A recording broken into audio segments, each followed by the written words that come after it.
What's your name?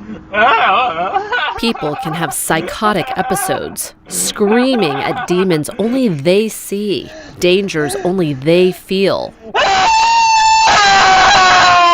Dude, he's trying to hit him. He's trying to hit him, look.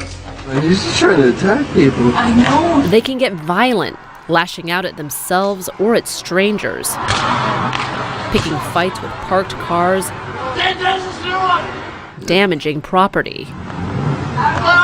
He's dangerous, though, he is. He's dangerous, absolutely. They're often oblivious to the risks they take, climbing barefoot under a high bridge, rolling around, literally rolling around in traffic on a busy street.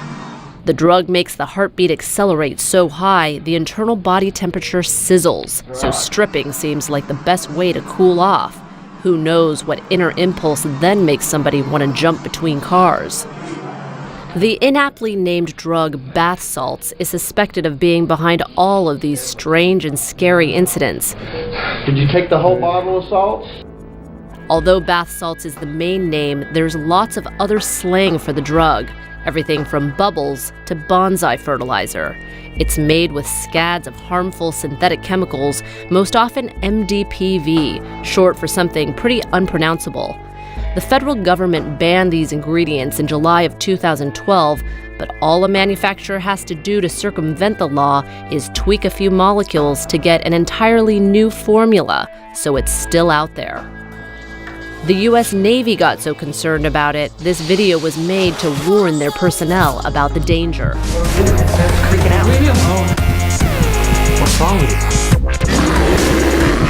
Vital signs are showing blood pressure 210 over 180. Heart rate of 1. But what would a smart, pretty, talented young woman know about one of the scariest drugs around? Did you ever think that you would become addicted to bath salts? Not in a million years. I never thought that any drug would ever be able to overcome every aspect of my life the way that bath salts did. And a privileged life at that. 2 years ago, 21-year-old Hannah Gross was a happy, normal college student. She was raised by loving grandparents she calls and considers her mom and dad. What was Hannah like before she got into bath salts?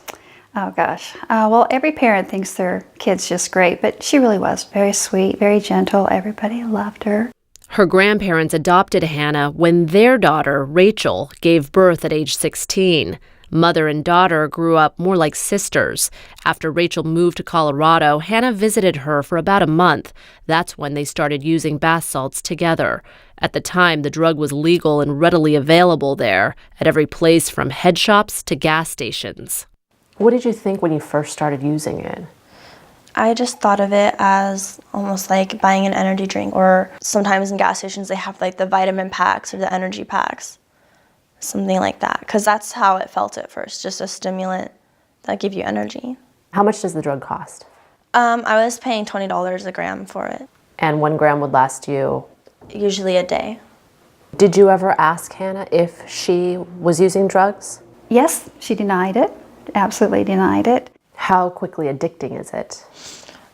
Pretty quickly. Basically, from when I first started, I had to have it every day, even though it was changing my life and my brain. It's like a personalized hell for whoever you are, a specified individual hell just for you. By the time she returned home from her Colorado visit, Hannah was hooked, and it was horrible. Starting with paranoia and ramping up to hearing voices and having vivid hallucinations. I felt that I had bugs in my skin, and I had to get them out. I would get a flashlight and look in the back of my throat and see spiders walking around back there, and they would only bite me, and I would feel them bite me, if I would try to remove them. There were visuals I would get that were so grotesque.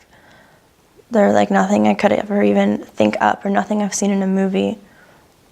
It felt very demonic, very evil, sinister.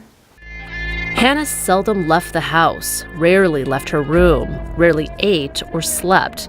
Since she vehemently denied being on drugs, her parents sent her to a psychiatrist, afraid that she was bipolar like someone else in the family. In the midst of the mania, Hannah felt compelled to write about what was happening. When I wrote, I would hear voices threatening me. Don't write that down about us. Don't give us out to anybody. Don't turn us in. We'll have you killed. So writing was my salvation at the time, and I almost became afraid to do that anymore. As she was writing, something so strange happened. Hannah was suddenly able to write backwards. When you see it without a mirror, it looks completely illegible. Yeah, I can't tell at all what you're writing. Yeah, it here. just looks like scribbles, but then if it's in a mirror, all of a sudden you can read it. It says, "Why would you do that to me? Why?" Do you remember who you were asking that question to? Yeah, all the voices that were calling me crazy, and I was convinced that it was their fault that I was crazy. On a scale of 1 to 10, 10 being the most severe, I mean, how dangerous do you think bath salts are? 11. Jeff O'Shell was Hannah's counselor when she finally got into treatment. He says her hallucinations are entirely typical for bath salts users. Many of them will see dead bodies that aren't there, whether it be animals or humans. They see dead bodies that nobody else is seeing. They can actually feel the body, they could see the body. Others are seeing people following them. Vauchel says the appeal for some people is that bath salts can't be detected in standard, less expensive drug tests, although that's changing. Up until now, drug tests didn't exist for bath salts, and so they can buy it legally in stores, and so you feel there's this drug that I can use and not be in trouble for using, and so people are using it, and so we're finding people that normally wouldn't use drugs are using bath salts. He adds that manufacturers skirt the law by how they label the drug. And they put on the packages not for human consumption and not for minors, and so they find their loopholes, and it seems like they're always one step ahead of us, and they just keep the lawmakers trying to play catch up. I got curious. How easy would it be to score some bath salts?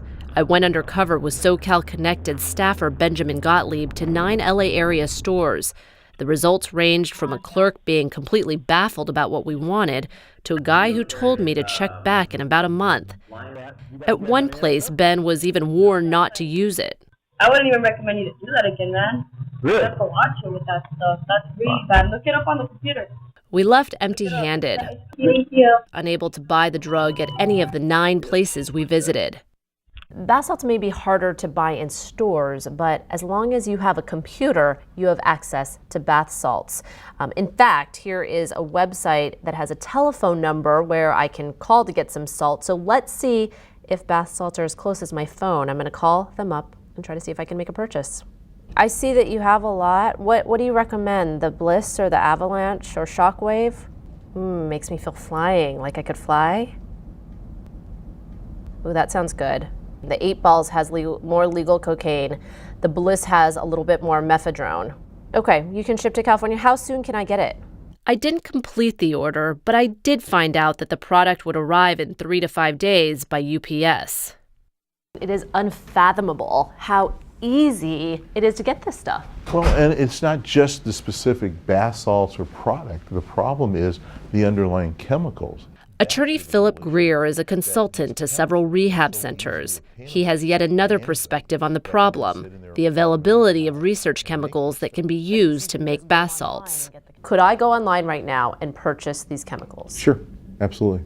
And that's the scary part, is that is what can happen. All these are legal chemicals. They are then mixed and put into a container that is also, quote, legal because it has a disclaimer on it. MDPV, that's the active ingredient, one of the active ingredients in bath salts. Correct. Greer is pushing for more regulation to allow legitimate researchers to get the chemicals online while denying it to street chemists. I'm a good Orange County Republican who has no real interest in regulating what does not need to be regulated. But this is something that needs to be regulated because this is something that impacts everybody. It impacts our children, and it's a scary thing. If it can do what it did to me and to how happy I was and bring on anxiety and depression for the first time in my life and give me the hallucinations that it did, I don't even know what it's capable of doing to some other people. I would love for people to just take my word for it and let me have gone through this for them, for everybody that I can.